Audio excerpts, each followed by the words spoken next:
अगर किसी की पगार बढ़ जाए तो वो कितना खुश होगा। अचानक से उसका इंक्रीमेंट हो जाए, अचानक से कोई उसे गिफ्ट में कार दे दे या बाइक दे दे, या कुछ ऐसी बात मिल जाए, या घर कोई उसके नाम कर दे, या ऐसा धन मिल जाए जिसकी उसने कभी अपेक्षा नहीं की, तो वो कितना आनंदित होता है। बहुत खुशी उसके मन में होगी। और सेम चीज आपके और मेरे साथ में भी होगी कि अचानक हमें कुछ रुपए मिले, या कुछ तोहफा मिले, या कुछ घर मिले, या कोई ऐसी चीज हमें मिले, तो उससे हम बहुत आनंदित होते हैं, बहुत खुश रहते हैं। और शायद उस समय हमारे मन में ये बात चलती है कि प्रभु में आनंदित रहो। और मैं फिर कहता हूँ, जैसा पौलुस ने कहा कि प्रभु में आनंदित रहो, और मैं फिर कहता हूँ कि प्रभु में आनंदित रहो। तो शायद उस समय आप और मैं बड़े आनंदित होंगे। क्यों? क्योंकि हमें कोई तोहफा मिला है, कोई बात हुई है, कुछ चीजें जिसके कारण खुशी हमारे अंदर उमड़ रही है, और उसको लेकर हम खुश हैं, और वो खुशी जाहिर हो रही है। लोग देख रहे हैं, सुन रहे हैं, समझ रहे हैं कि अरे वाह, ये आदमी बहुत खुश है।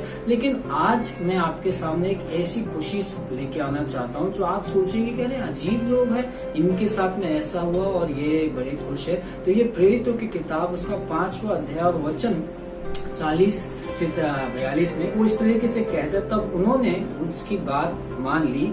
यहाँ पर क्या हो रहा है कि कुछ लोग जो है, फरीसी लोग जो है, वो उनके साथ में, तो ऐसा कहता है कि तब उन्होंने उसकी बात मान ली और प्रेरितों को बुलाकर पिटवाया, और यह आज्ञा देकर छोड़ दिया कि यीशु के नाम से फिर बातें ना करना। यहाँ पर कुछ लोग हैं जिन्होंने आके फरीसियों को समझाया, ये खुद भी फरीसी है। फरीसी लोग आपस में एक दूसरे को समझा रहे हैं कि प्रेरितों को मारो मत, प्रेरितों को उन्हें छोड़ दो, क्योंकि उसके ऊपर कुछ चीजें हुई है, वो मैं आपको फिर कभी बताऊंगा। तो ये वहां पर छोड़ दे। यहाँ पर उन्हें पिटवा कर छोड़ दिया गया है। अब ऐसा लिखा है, बाइबल हमें बताती है कि तब उन्होंने उसकी बात मान ली और प्रेरितों को बुलाकर पिटवाया, और यह आज्ञा देकर छोड़ दिया कि यीशु के नाम से फिर बातें न करना।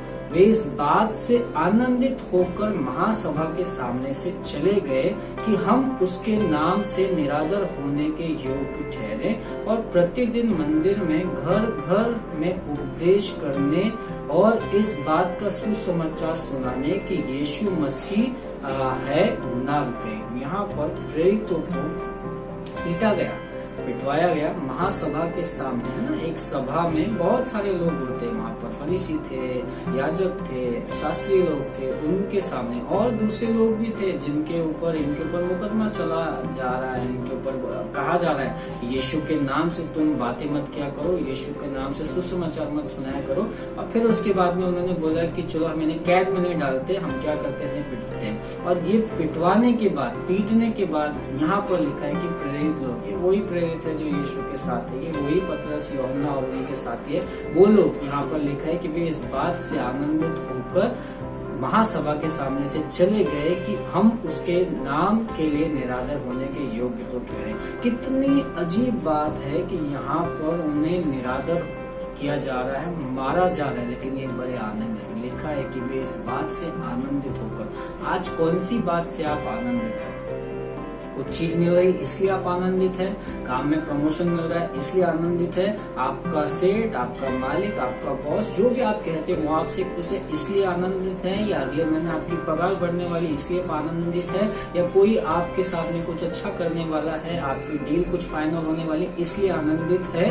किन सी बात से आप आनंदित है? यहाँ पर प्रेरितों के पास में आनंद का एक बड़ा कारण था कि हम उसके नाम से निरादर हुए, उसके नाम से। किसके नाम से? यीशु के नाम से हम निरादर हुए, और इसके कारण वो आनंद थे। आज बहुत सारे लोग उदास घूम रहे हैं। क्यों? क्योंकि कभी उन्होंने कुछ अच्छा काम किया, उन्होंने प्रभु के लिए कुछ काम किया, और लोगों ने उनकी सहानुभूति नहीं की, उन्हें सराहा नहीं, उन्हें शायद डांट दिया, उन्हें फटकार दिया, और इसके कारण से लोग दुखी हो गए कि अरे हमने प्रभु आपके लिए किया और हमारी लोगों ने तारीफ नहीं की। बड़े उदास हो गए, और आज तक के कलीसियाओं के बाहर घूम रहे हैं। 20 साल हो गए वो कलीसिया में में नहीं जाना चाहते। क्यों? क्योंकि कभी पास्टर ने उन्हें डांट दिया था, कभी प्रभु के किसी दास ने उन्हें कहा था कि नहीं ऐसे नहीं, सुबह आया करो, जल्दी आया, कुछ तो ऐसी बात हुई, कुछ तो ऐसा खटक गया और जिसके कारण वो बड़े उदास हुए और चले गए। प्रभु के जन्म के शब्दों के द्वारा कई लोग ऐसे चले गए, उन्होंने प्रभु को नहीं पाया, उन्होंने चीजों को ही देखा और चीजों के कारण ही वो आनंदित हुए। इसी कारण से सच्चा आनंद जो प्रेरितों में है, प्रेरितों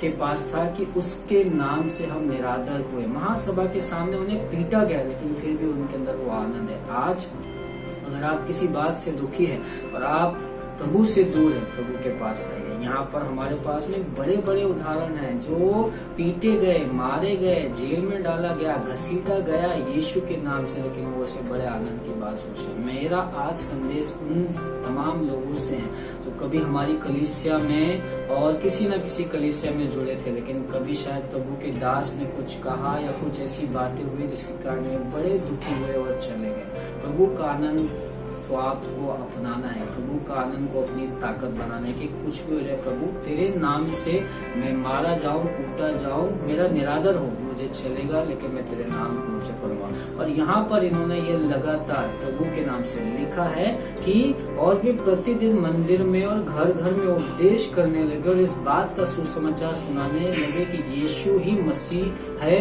ना रुके। वे लगातार, उन्हें ये तालीम दी गई, उन्हें ये बोला गया, पीटने से पहले बोला गया, लिखा है कि इसके बाद से तुम यीशु के नाम का प्रचार मत करना, इसके बाद से यीशु के बारे में किसी को मत कहना। लेकिन वे फिर भी नहीं रुके, उन्हें पीटा गया, उन्हें मारा गया, उससे वे आनंद की बात समझते, कह रहे वाह मजा आ गया प्रभु, तेरे नाम से हमने घोड़े खाए, तेरे नाम से हम पीटे।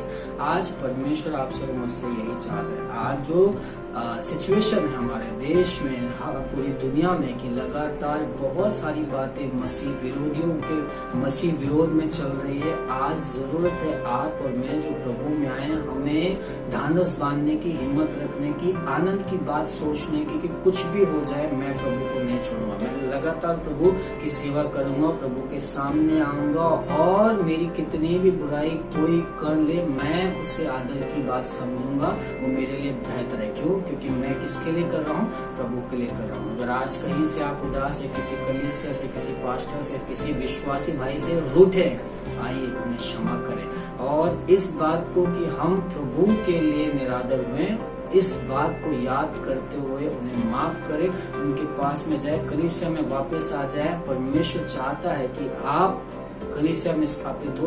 परमेश्वर के पास आपके लिए बड़ी योजना है। आपका आनंद, जो चीजें आपको मिल रही होने पर आपका आनंद प्रभु की महिमा होना चाहिए। प्रेरितों ने प्रभु की महिमा के लिए अपने आप को निरादर होने दिया, अपने आप को पिटने दिया, अपने आप को पिटने दिया, लेकिन वो एक चीज पे बने रहे कि कुछ भी हो जाए परमेश्वर का वचन फैलता ही जाए, परमेश्वर का वचन फैलता ही जाए। घर घर उपदेश देने में बहुत सारे लोग सुसमाचार प्रचार करते थे, बहुत सारे लोग लोगों से मिलते थे, उत्साहित करते थे, वचन सुनाते थे, आराधना लीड करते थे। आज परमेश्वर चाहता है कि आप फिर से कलीसिया में आए, फिर से स्थापित हो, परमेश्वर के साथ साथ में चले, परमेश्वर की महिमा करें।